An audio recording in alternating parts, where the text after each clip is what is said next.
wema MK amahle gijimani nize la nayibona yini iGNU ishaye on goal nayibona yini iGNU idubula wona nayibona yini iGNU ishaye flop yokugcina ngci imani ngimchazela ukuthi sifika kanjani kulesi simo lesi kunama social 9 ashonile eDRC so imidimi siqalile attack ngaleyo nto because maybe serious matter liyana ukuthi akwazi ukuthi ningathumela amasosha lapha eDRC ningawasupply ngeequipment ephelele nje kufenani wamasosha phela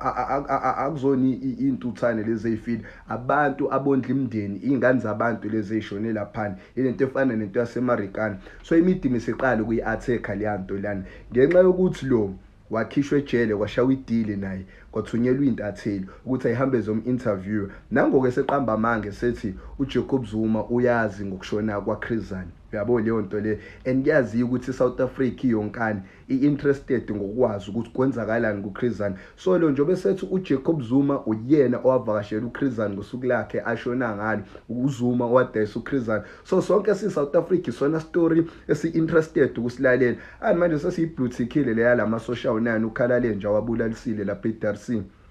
manje uthi ukhalale nje uzabe ukugqiba le flop ayishayile yokubulalisa amasosha lapha eDRC sekufocus endabeni yalomjida lo so wena ungitshela ukuthi uZuma engathi necala iwhite system imiyeke because phela kuyazi ukuthi abelungu ayikho into abayifisa njengokubona uZuma bemgcwabe ejele noma uZuma eshone because uZuma uphazamisa yonke operation yabo uphazamisa yonke system yabo njengoba befuna ukudla lelizwe leli yonke imove abayenzayo uZuma yaba expose kwabantu base South Africa ukuthi laba bazodla izwe lethu abekho right abazili ukuzosiza bama sell out obaba amapuppets abelungu so ngitshela ukuthi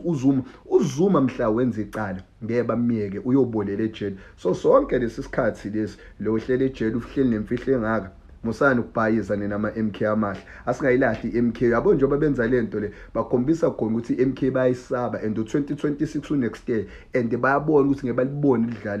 ngebalibona idlalayo phela nayo iGNU ayisazwani abanye abasamfuna uRamaphosa lapha but ifihliwe le nto because imedia iphethwa abelungu abangani baRamaphosa kuxatshwene lapha kuGNU yabo so manje nabazama ukuhlakaza iMK ukuthi at least asihlakazeni iMK sithi noma sixabene lapha kuGNU still iANC sanawo lo 40% loyo lengeke isawuthola so lo mjida unamanga lo mjida lo dedelana igazi laba bagqiba le flop leyo ukuthi uRamaphosa ubulalise amasosha awu9 lapha eDRC notholo ngagolo mama lo qamba amanga ngoJohn